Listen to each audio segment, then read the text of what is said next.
It's been months since the last Instagram algorithm update, and my account has seen very minimal growth, if not been stagnant the whole time. There's been a lot of diminishing growth reach on the Instagram platform since these new updates, but there's a lot of factors that have been affecting accounts that is totally solvable by the account owner. In this video, we're going to be going over 12 specific factors that could be diminishing your growth on Instagram. We're also going to be showing you solutions on how to fix those factors so you guys can start going viral and start growing. Stay tuned.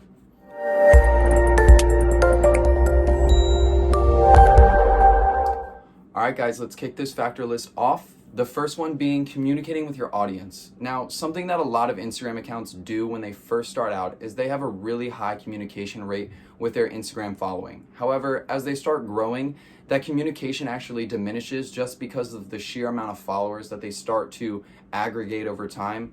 However, this lack of attention and this lack of communication really hurts your account in the long run. Establishing those personal connections, strong bonds with your followers, and just an open dialogue with a lot of them can really help your brand flourish and your Instagram account flourish. A lot of the communication comes in the forms of comments and engagement on Instagram, or even sharing content on your Instagram story.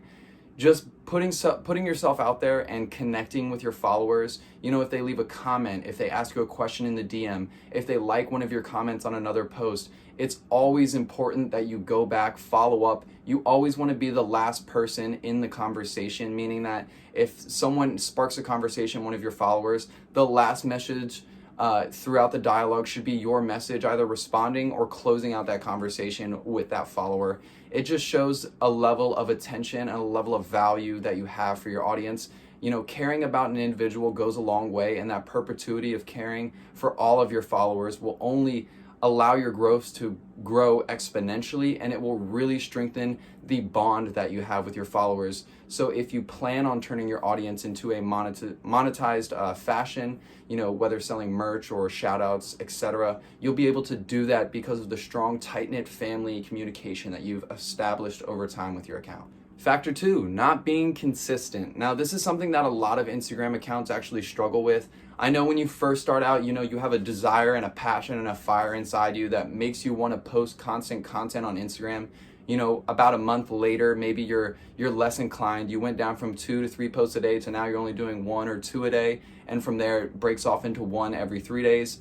That lack of attention and that lack of time on the platform negatively impacts your overall growth. The more content that you're going to put out on a platform, the more reach, brand awareness, and exposure that you're going to get. In addition, you're never fully sure what your audience is specifically looking for. So therefore, producing a variety of content within a set niche bound is actually going to help your chances of going viral and help your chances of finding really strong content that your audience actually engages with. Not being consistent not only shows a lack of care for your following, as we've talked about prior, caring communication is important, as we said in factor 1. But you know, that lack of attention and that lack of time on the platform shows that your audience is not the biggest deal to you. It shows that your Instagram feed is not, you know, on your top priority. Although there are a lot of huge accounts that can get away with posting very few times a week, if any, that's because they've been able to establish an enormous amount of brand equity by being super active over time. Hyperactivity is what social platforms are going to award you with growth, reach, and awareness. If your account stays stagnant for about 1 to 2 days, you'll actually see your reach drop 10% almost each day because there's no content being pushed to your followers showing them, hey, like this account just posted a new story, you should check it out, or a new post has just been uploaded onto the feed, you should go check it out there. That's not happening with your followers because of your lack of activity. So when it comes to being consistent, it's important that you guys break down a content strategy and maybe implement it into 1, 2 days or 1 or 2 pieces of content a day, and just staying consistent. You know, you can upload it on the front end using auto posting apps and auto posting software that will just push a notification to your phone saying, hey, it's time to post on your account. It takes 2 seconds and you've already uploaded and done all the captions and content prior to. So it really doesn't take you as much time as it would for a normal organic post. You know, you're pre-planning your content, you're staying consistent, and you've developed a content strategy. Factor number 3, not using your Instagram stories. Now, this is something that a lot of accounts are struggling with only because they don't necessarily know what to post on their Instagram stories, or maybe they just don't see the importance in it. But since Instagram's newest update, where they implemented the Instagram stories actually into the explore page, Instagram accounts are seeing an enormous amount of reach and actual exposure generated from stories, as long as you're being consistent with uploading content on there and your followers are engaging with the content. So that means using polls, quizzes, little hype graphs where you can put an emoji on and they can scroll up to see how much they want it. But there's a ton of new factors, features, and widgets that you can implement on your Instagram stories that's really going to engage with your followers and your audience. And as Instagram starts to see your constant increase in the overall amount of story views, they'll start pushing your content on the explore page. You'll be able to gain more views onto your stories, which will then lead to more views and follows on your actual Instagram account. So guys, if you're planning a content strategy, I would go about 60-40%, 60% being Instagram stories, where you're uploading mass content. Obviously stay high quality, but don't get too bogged down on the actual content that you're posting, because it's only 24 hours long. So the more content you have on there, the better. And then 40% being your feed. So if you're posting about, let's say, 5 to 10 times a day, you should be doing about 1 to 2 posts on your actual feed, and then 8 to 9 posts, or 8 to 4 posts on your actual Instagram story, because that's where a lot of the eyes are watching right now. That's where a ton of people simply just go through and click through content and they watch all the stories. It's a little bit more personable and it's a little bit quicker to navigate through 15 different accounts' stories than it is to scroll through the feed, checking out post one by one. You get a little bit more consumed in each post because you're reading the captions, you're reading the comments, you're maybe checking out who liked the content, you're seeing who's tagged in the picture or the video. However, with Instagram stories, it's a quick tap to the left or right to go forwards and back, and there's a ton of content on there. So people are constantly viewing the 15 to 5 second videos or photos that you have on your story, and they're consuming a ton of content. And if you want to really figure out what the best content split is between your feed or your story, you guys should be using Instagram story polls in order to figure out, where the most eyes for your account personally is located, whether that be stories or feed. Personally, throughout my accounts, I've seen that the Instagram stories actually has the most amount of views and the most amount of organic reach on a daily basis, as opposed to my feed. All right, tip number 4 coming at you. This is when your content goes stale. So a lot of Instagram accounts repost content that they find on Instagram, and what happens with that is when something goes viral, a ton of accounts are sharing it, it's being shown everywhere on Instagram. However, if you're late to the game and you're constantly posting tail end viral content, your content is not going to see the same amount of engagement, reach, or exposure that it normally would, because the content has been played out. It's stale, it's been oversaturated, overplayed, and it's just not as effective as it used to be anymore. And this same style and this same methodology actually happens to branded content and influencer content. So it just depends on the type of content that you're producing. Obviously, if you're creating a variety of topics and a variety of subjects for your followers as a content base, then you shouldn't have any problem. But I know for a lot of individuals and a lot of accounts, they get stuck to a specific content style and a specific content theme. Not to say that it's not important to follow consistency through your Instagram theme for your account. However, a variety of content always helps, and it keeps it fresh in front of your followers. I know, and as well as I feel like a lot of individuals know, Gary Vaynerchuk says it all the time, that a ton of people always tell him that they stopped watching his YouTube videos because he says the same thing over and over again. This could not be more true, because Gary Vaynerchuk sticks to one story and he says it the entire time. He just repeats it in a different fashion, in a different manner, with a different story, just to see if he could hit a different audience member with a different impact. And that's something that he's really, really good at. He's able to, take that same story and twist it 50, 60, 70 different ways. Although the content is the same, the delivery is a little bit different, and there's a little bit more detail, a little bit of variety of detail in each time that he says it. So you guys can start looking at, types of methods in that manner, where maybe you could take the same style of content, the same message, but just deliver it in a different fashion. Maybe use a different theme color, maybe use a different tactic, not so much still photos anymore. Maybe you do like 15-second slideshows that you can upload as videos onto your Instagram feed. Facebook advertising really has been throwing out the slideshows and really been implementing a lot of content in that fashion. So I think if you'd be able to turn some still photos into a quick slideshow, you'd be able to, come up with a nice variety type for your content, reuse a lot of old content, and be able to put a nice spin on it because it is interactive, it is a little bit longer, and it is animated. So you have a little bit more control on the delivery and the value that comes behind the content. But if your content is ever stale, guys, you need to come up with a variety. And as we talked about before, Instagram story polls are the best way to find specific content that your audience is really going to engage with. So let's say, for example, you could throw up a post between like, where do you spend the most time, IGTV or the Instagram feed, and that's where you'd be able to understand, the basis of where your content should be loaded, what type of content you should be posting. And you can also use like hype graphs maybe to see which post really hit the most throughout all your top recent posts. You can use Instagram data analytics in order to see which post is, taking off, and just kind of notice a trend, try to optimize that trend, and once you see it stagnate out engagement wise, come up with a variety, twist it up a little bit, and start reproducing content. Tip number 5 coming at you guys, being transparent and being genuine. It's important that you guys are both transparent and genuine in everything that you do. I know, especially for people in the US, we've seen a ton of scandals break loose, and it almost appears that no matter what dirty secret you have hidden in your closet, there is always going to be someone looking and striving to find some type of dirt on your account, either to just throw some slander on your name or to just, take you down a peg from the overall growth that you've been receiving thus far. So not being genuine is something that can really hurt your following because you've built up this persona, you've built up this communication and connection with your audience, and once someone exposes you as being a fake or being a liar, essentially your audience and your entire following is going to plummet. It's going to be really hard to get their trust back and generate that same amount of credibility that you had prior. So always enter into a realm, into a niche, into anything that you do with absolute transparency and being genuine, because the last thing you want to do is to tell someone one thing and to absolutely do the other, because that's really going to impact the overall type of person that you are and how you're perceived from your following.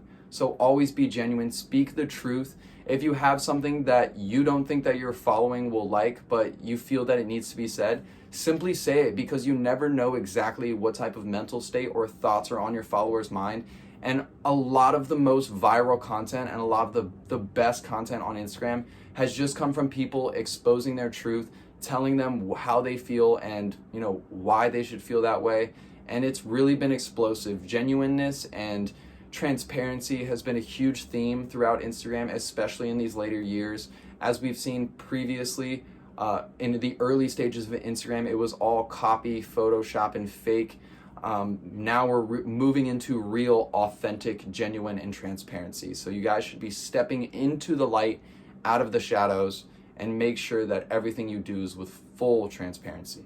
All right, guys, tip number 6, something that a lot of brands do without even thinking about it is over-promoting. A lot of personal brands can do it as well, but I see it the most in specific startup businesses or small businesses that are looking to generate some income and revenue, and they think that the best way to do that is to constantly post sales, promotions, and other types of products of that nature. Now, prior to in traditional marketing, that would work. However, with this new introduction of social platforms and being able to know the brand before you purchase, creating content with value, creating content with a storyline, establishing brand characteristics, creating a brand mission statement, all of those things are now extremely important because it's what allows you to build the brand persona that is perceived by your following. So if you're constantly over promoting, it feels to the follower as if you're just another mall clerk kiosk booth salesman that is constantly coming up and running to them saying, hey, buy this product, buy this product, buy this product. Here's 10% off. Oh, you don't want it now? Oh, here's 15% off. You don't want it now? Here's free shipping. That constant sales pushes the followers away. It pushes your buyers away. So it's important that you almost come with an allure where, you're delivering content with value. You're establishing these relationships and that your product is really good and sells well. it's important to maybe throw just like 20% promotion out there with 80% content focused on story and value. That way you appear not as needy as a brand, and your influencer, or your customers rather, and your clientele and your following are more investigative. They're a little bit curious on the products that you have to offer. And if you've established those relationships, you already have a built-in credibility and a built-in trust. So the follower feels like they're buying something from their friend, not just this pushy salesman who's trying to, take some money out of their pocket. So guys, don't over promote. It's important to just build value and build strong relationships, because in the end, that's what's going to generate the most ROI and the most dollars for your time spent. All right, tip number 7, guys, optimizing your profile. Now, it's important that when you're trying to build your profile out, that you create a consistent, concise, and really thorough bio link, profile picture. All of those are absolutely essential. There's a lot of tips that you guys can utilize in order to make your profile picture stand out. For example, maybe going with a smaller circle for your profile picture and a colored ring around the inside. That way, even if you don't have a story posted, when people are sifting through comments, yours really stands out because there's a colored border that is not black right around your profile account, as opposed to others who have the simple standard Instagram profile. So that's one way you guys can stand out. With your bio, a lot of people simply just put whatever they want into their bio. They're not thorough. They leave it as maybe just a potential quote.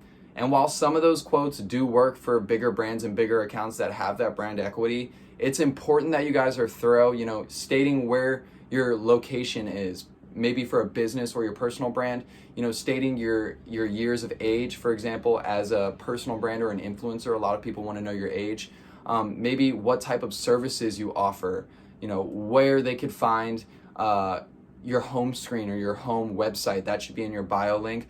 But a lot of what I do in my Instagram bio is I use it as like a sales funnel. I say, hey, this is where I'm located. This is how much a promotion costs on my Instagram feed or my Instagram story. This is what I do. So like it'll say, for example, I have a reselling page. So it says reselling 100% authentic items. And then in the very last few lines, I always have a CTA, whether that be a call to action to check out my inventory in my Instagram story highlights, or hit the follow button, turn on post notifications. There's a ton of call to actions that you guys can use in your bio link or in your bio space that I don't see a lot of people implement. It could be the fact that maybe you feel like you're being a little too pushy, a little too salesy, but followers and audiences, especially on social platforms, need to be told what to do. That's why we've created call to actions. That's why there's a whole branch of CTAs. And you shouldn't feel like that you're being pushy. You should just see it as an opportunity to navigate someone to perform a specific action. You guys should be taking advantage of your bio space. It's the first place that people see when they arrive to your account. If someone has a poor bio pic and a poor bio space, 9 times out of 10, I'm just going to swipe back, not even view the content that they have on their page, whether it be good or not. That introduction and that bio is the first thing that I see, and it's the first decision I make. So if you're not optimizing that, you're losing probably 60 to 70% of the amount of followers that you could be generating every month, just because people arrive and leave within such a short amount of time before even viewing your content. All right, guys, tip number 8 coming at you, and this is going to be for people that are still using boosting services. So prior to, Instagram growth automation, Powerlikes rounds, and all those other types of engagement boosting services really helped accounts grow at an extremely fast rate. We saw a ton of growth and a ton of people that were able to go viral within a few amount of posts on their account, just because of the strategy and automation that was implemented. However, through 2019, as we've seen, Instagram is cracking down the whip on automation. And a lot of you guys that are still using automation are going to see that your account is more or less shadow banned. Even though you have 18,000 followers, maybe you're only seeing about 2,000 reach every single day, which is really poor for the amount of followers that you should have on your account. Instagram is going to be diminishing reach, exposure. They're not going to push your content to the explore page, because once your account has been flagged as suspicious activity, or they suspect that you could be using automated services, Instagram typically is going to just put you on a blacklist. You're going to be shadow banned. It's going to be tough to increase that overall amount of exposure and engagement that you once had. And 9 times out of 10, it's going to be easier to just start a brand new organic account that you drive all your active followers from that old one to this new one, where you'll see organic reach and actual exposure fly through the roof, because Instagram won't see and you won't have any red flags on that account. I've done this testing prior to using an old account and then filtering the active ones to the new account.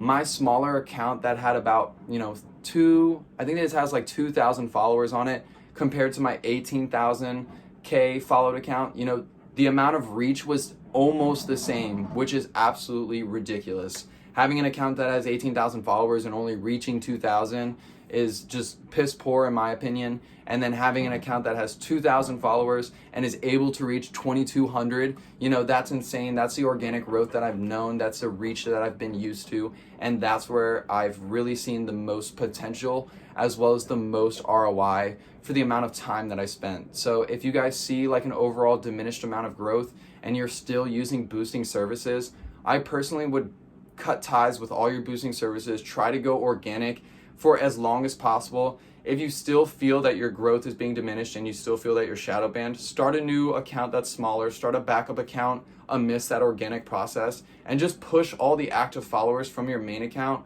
to the new one. That way, when you do finally decide to whether close or keep the big account, this new account is already grown, it's already active, all the followers are on there, they know who you are, there's credibility and trust built through, and you can just dive right in and start unloading a ton of content on that page to really grow and really boost up that overall growth on your Instagram account. All right, number 9 coming at you guys, and this is actually gonna have to do with, having a certain amount of focus in your niche. It's important that if you're trying to be, the top influencer in your niche, you're probably going to have to be an expert in your field, knowing everything that comes out, knowing all the people in there, all the apps, platforms, and other types of hangout spots that people like to do in that specific niche. So you're going to become an expert. You're going to have a knowledge base already established. What a lot of individuals do, and a lot of accounts that I see on the platform now, is they're not experts at all. They go with a very broad focus because they think that they can capture, the retaining audience from 7 different niches. But that's not how it works. If you're, obviously people in the dog niche might have a specific interest that's outside the dog niche, but having a page that is specifically multiple theme, multiple niche, and all over the place, it's really confusing to your audience. They never know what content to expect.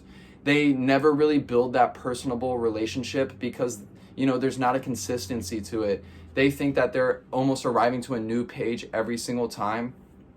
And there are pages that, have been able to establish a following and a community doing a variety of content from a ton of niches, but it's very few, it's very tough. And a lot of those accounts have been pre-established using automated services prior to 2019.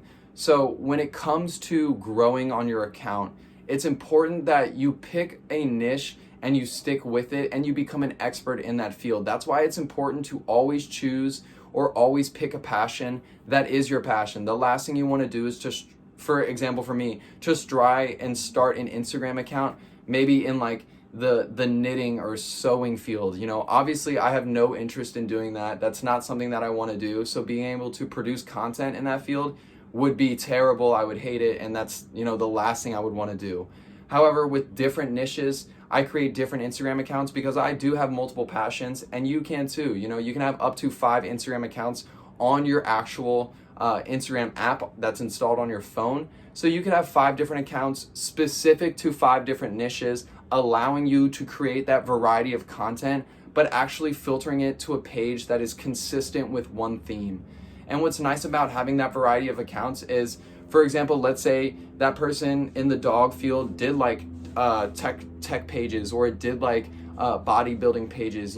One of the 5 pages that you could have could correlate to the interest and the hobbies of the other people and the other audiences on your other Instagram account. So, you can go full circle and create a filtering process for all your Instagram accounts to have a variety of content and a variety of niches, but each one is consistent to a theme, and you can push followers from each account just by sending and doing shout outs and using CTAs.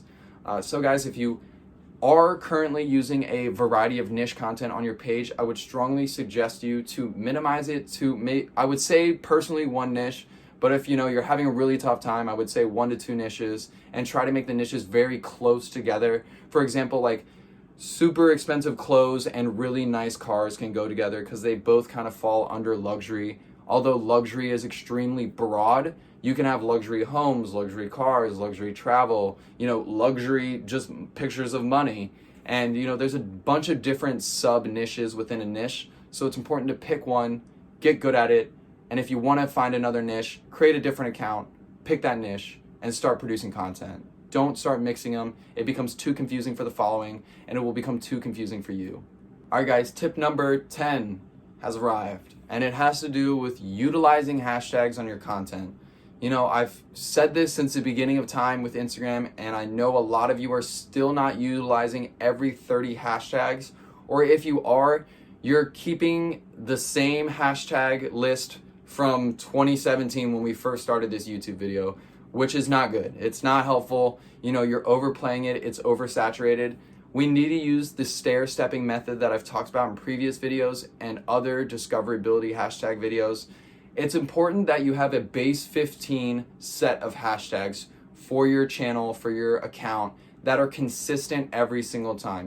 Those can be 15 from 2017. I would probably change them yearly, but if you didn't, it would still be okay because those are really high competitive hashtags. They're super broad, super viral, but if your content reaches the top of one of them, you've gone viral, your account receives a ton of exposure. So it's important to have 15 base, broad, viral hashtags. And then personally, what I do is I will have 15 rotating hashtags that are specific to the content, because not every piece of content that I post is going to fall under, the same 30 hashtags. It'll fall under the same main 15 because that's what I want my account to rank for. But those other 15 hashtags can be long tail hashtags where, the competitiveness is very low, but there's still a decent amount of views and a decent amount of audience built around those hashtags. So you'll be able to rank higher, generate more views, and generate more follows. That will then start pushing your content as it starts to gain more exposure from those smaller hashtags. It'll start ranking higher for those bigger hashtags. That's the stair-stepping method. That's something that I utilize. I know a lot of you guys don't utilize hashtags, or you use the same 30. So I would implore you to just, create a variety of hashtags. They can be rotating or not.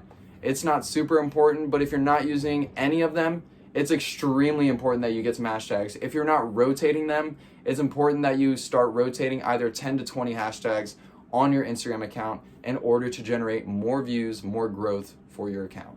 All right, guys, this has to do with content as well. This is going to be tip number 11, and it really has to do with creating an inspiring conversation on your page. And what's one way to do that? Well, sure, you could post some pictures that might inspire content, but the best way to get people talking about your content is to have a well-informed and a well-written caption that really sparks, the mind, or sparks a thought process. A lot of content that I post specifically isn't made to have a comment put beneath it, but I love to post content where I just have an individual comment, maybe like 1 through 4 for their favorite outfit, or maybe they tell me what their favorite shoe is, or what their favorite piece of clothing is. In sparking that conversation, it's creating those captions that shows, hey, this is what I like, this is why I like it.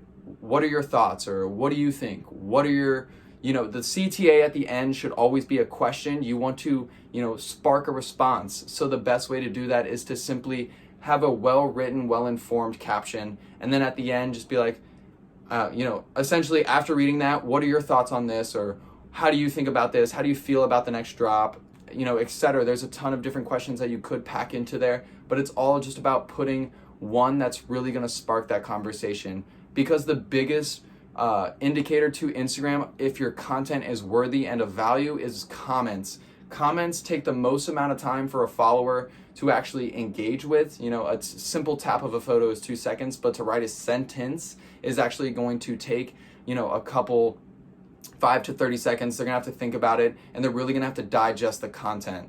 So that's something that you want to push, because Instagram rewards accounts for content with high volume contents or high volume comments. And it's important that those comments have value behind them. You know, a lot of individuals, like I said myself, I'm guilty of this as well. I'll use content that is obviously fishing for comments. You know, I'll go, which of your outfits is favorite out of these, 1, 2, 3, 4.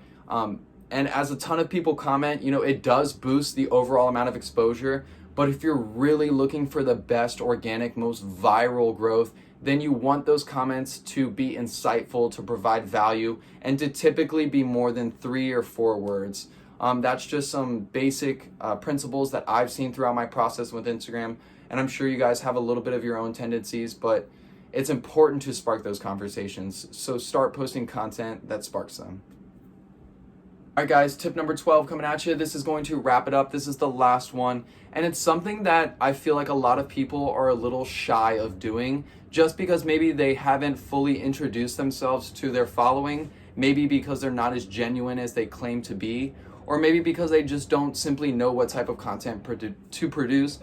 But going live on Instagram is probably one of the best ways to get in front of every single follower on your Instagram account, because Instagram notifies all accounts when any account goes live. So you're instantly getting a push to the front of their home screen saying, hey, Nathan Olson is live right now on YouTube. Feel free to jump in and check it out. And with live content, you know, it is obviously unedited, uncut. So it really all boils down to the personality, the value, and the content that you're delivering on these live videos. And something, so let's say, for example, that you don't have the best personality. Maybe you're not funny. Maybe you're not entertaining in front of a camera. Maybe you don't know what to talk about content-wise, or maybe the value that you're pushing out is just something that's not resonating very well with your audience.